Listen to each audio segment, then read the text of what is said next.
Vamos a presentar a la última invitada de la noche, Diana Sperling, filósofa, escritora, ensayista, docente. Diana, bienvenida. Gracias.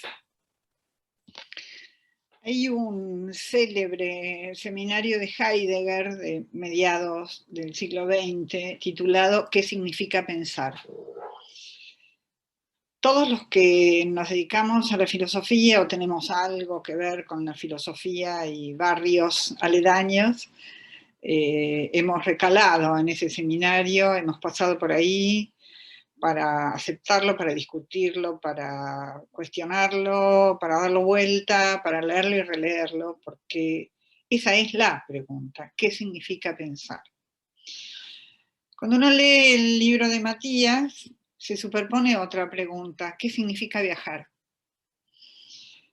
Y lo primero que se me ocurre es que estas dos cuestiones, estas dos actividades, están profundamente ligadas y casi serían sinónimos en algún punto. Le agregaría algo más. ¿Qué significa leer? Son tres actos, tres modos de hacer con lo que hay, con la existencia, de una manera inquieta e inquietante. Lo contrario de la filosofía es la quietud. Por más que uno se pase, y mucho más ahora en pandemia, como decían algunos de los que me antecedieron, por más que uno se pase horas y días, onda 24/7, sentado en su escritorio frente a la computadora, con los libros y demás, hay un intenso movimiento, el movimiento del pensar, la danza del pensar, el viaje del pensar, que implica miles de horas de lectura, miles de horas de reformulación de eso que se lee, de acomodar las fichas en la cabeza, en los libros, con las notas, con los subrayados, con las preguntas, con volver a leer un texto que leímos hace muchos años y se nos aparece totalmente novedoso. Ahí es donde me gustaría ubicar este núcleo, este sintagma tan indescifrable en algún sentido, que ha sido citado prácticamente por todos los presentadores y la gente que habló en los videos antes, y que termina siendo de algún modo el carozo, o yo lo leo por lo menos como el carozo del libro de Matías, que es la frase bíblica Lech Lecha. Eso que Danny Goleman, querido Danny Goleman, decía antes en su interpretación de qué es el viaje de un Abraham que sale a un mundo, y yo diría, si me permitís, Dani, retomando y reformulando algo de lo que vos comentabas, sale al mundo, pero para que el mundo entre en él. Cuando uno viaja, no es que uno entra a los lugares, sino que los lugares se van metiendo en uno, en una. Odio el lenguaje inclusivo, así que voy a seguir diciendo uno porque me incluye a pesar de la terminación en o. Un viaje es un modo de desacomodarse, es un modo de someterse a la sorpresa y al asombro. Y retomando algo que decía Héctor recién tan bellamente también, yo no creo que se trate de un Dios en el sentido místico, el que le ordena a Abraham moverse, irse, salirse de lo conocido, de la zona de confort, como se dice actualmente, sino que más bien creo que en ese texto bíblico que pone la figura de un personaje narrativo llamado Adonai, Elohim, Dios, o como las diversas traducciones y versiones lo disponen, esa voz que resuena en Abraham es la voz del deseo. Dios es una metáfora. Si no, caeríamos un poco en la concepción imaginaria de creer que hay un señor Dios parado arriba de una nube que me dice a mí lo que tengo que hacer.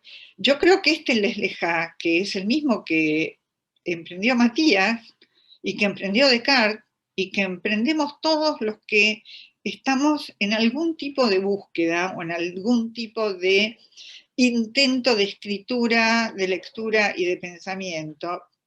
Es un modo de abrirnos a lo que todavía no conocemos, porque en realidad lo que descubrimos es que no se trata de conocerse a sí mismo en esta especie de parentesco que habría entre Descartes y Sócrates, conócete a ti mismo, sino que se trata de ni siquiera de conocer, sino de pensar.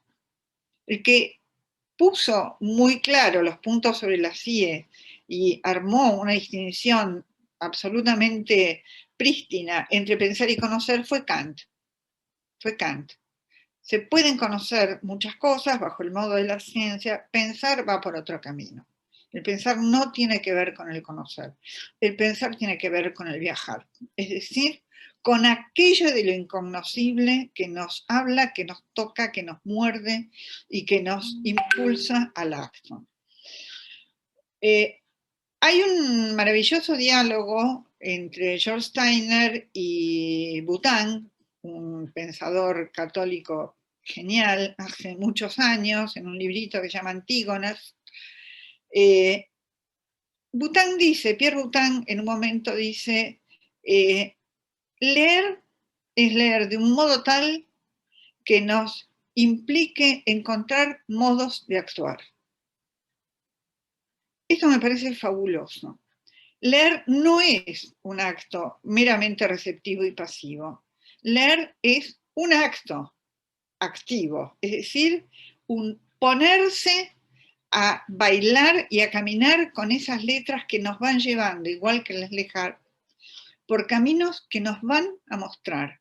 Esa frase que dice, Dios le dice a Abraham, andá nomás, vos andá, vos confiá, andá en esa dirección, hacia un lugar que yo te voy a mostrar. Ese lugar se va extendiendo y se va alejando cada vez más como el horizonte, porque nadie muestra el lugar, más que el lugar mismo que se muestra a sí mismo en una reconfiguración de interior y exterior.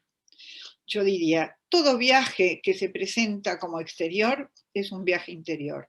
Y todo viaje que creemos interior, de, entre comillas, autoconocimiento, etcétera, es un viaje hacia el afuera de nosotros, como decía Levinas. No hay ningún interior mónada, no hay ningún interior cerrado sobre sí, no hay un sujeto autocontenido, como decía recién Héctor.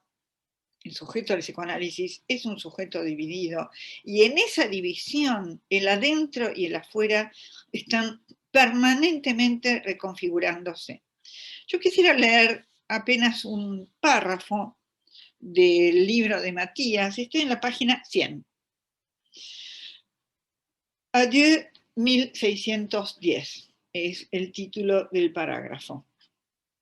René Descartes, un adolescente, estudiante de la Flèche, habla con su tío. Y dice, hablé con Brochard sobre mis sueños y temores. Mi querido sobrino y ahijado, solía decirme, tendrás que enfrentarte a tu condición. No eres el muchacho raro que pretenden tu padre y tu hermano. Y si fueses raro, entre comillas, como ellos afirman, la rareza no sería un defecto, sino una característica de tu personalidad. Es más, un don que Dios te ha regalado. Acuérdate de esto. No hay forma de escapar a lo que la providencia pone en nuestros corazones. Tienes que tratar de descifrar qué cosa es ese algo que resuena en tu alma y en tus sueños y serle fiel, absolutamente fiel. Pase lo que pase, es lo mejor que puedes hacer en esta vida. De nuevo, voy al paralelo con el Les Lejas, sobre el cual con Matías hemos trabajado largamente, leyendo el texto bíblico y yendo y viniendo una y otra vez a ese pasaje. Ese enigma, ese raro que pone Dios en tu corazón o la providencia en tu corazón, como le dice el tío René Brochard al sobrino René Descartes, Eso es el lugar que te voy a mostrar. Ese es el lugar hacia el que partimos, porque lo característico del viaje no es el llegar, sino el partir. En esto se juegan los cojones del viajero. Y en la página siguiente dice, en la noche de San Martín, el miércoles 10 de noviembre, pasó por el colegio una de esas compañías teatrales cuyas visitas relajaban el estricto cronograma de cada día. Eran actores de Calais que mantenían fluidas relaciones con sus vecinos ingleses. Como William Shakespeare, aún vivo, se estaba convirtiendo en uno de los dramaturgos más famosos de Europa, no resultaba extraño que una compañía de Calais se dedicara a traducir y representar la más importante de sus obras.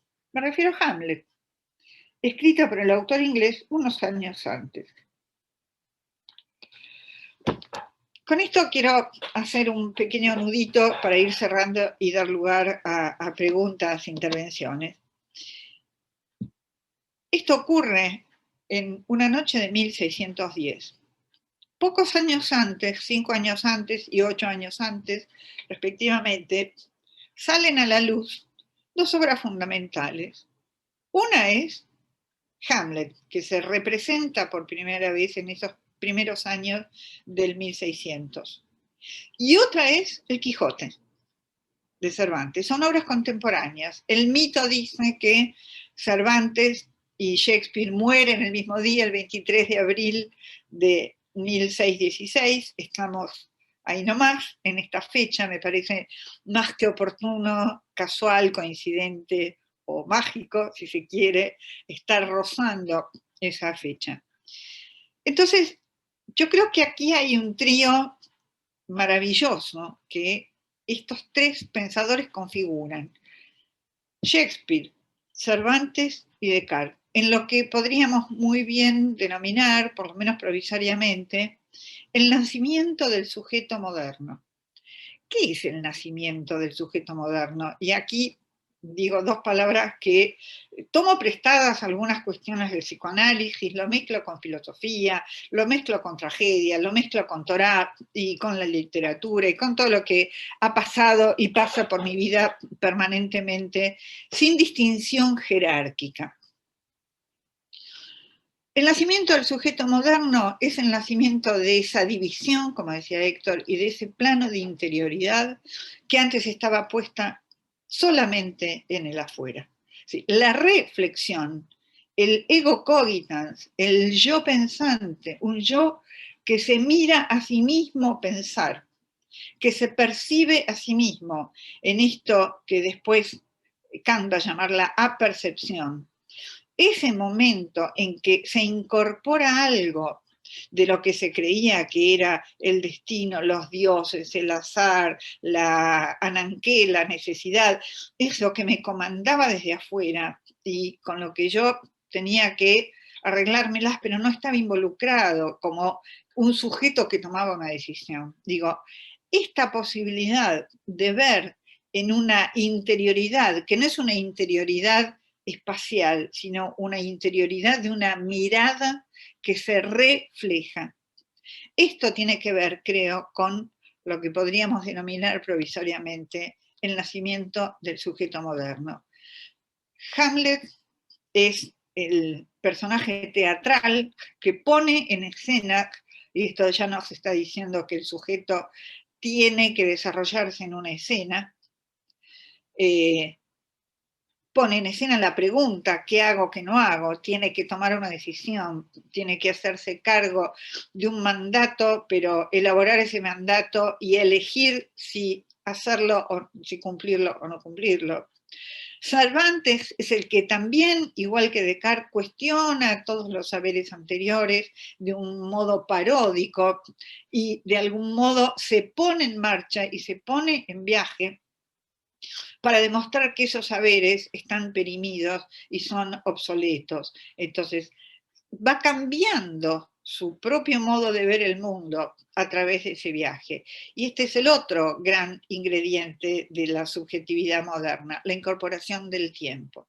Entonces, hay una dimensión de interioridad que es absolutamente novedosa, pero hay una dimensión también de temporalidad que es también algo que antes no había, que el personaje pueda cambiar y pueda estar antes que su acto. Esto tiene que ver, me parece, con esta novedad absoluta que la filosofía, en palabras de Descartes, va a poner en negro sobre blanco y que va a permitir todo el desarrollo posterior del cual nosotros somos herederos. Gracias, Matías, por de nuevo concederme el gusto, el honor y el placer de estar presente en tu parto, y con la esperanza de que haya muchos más Les Dejá, más libros, más lecturas, más viaje y más pensamiento. Muchas gracias.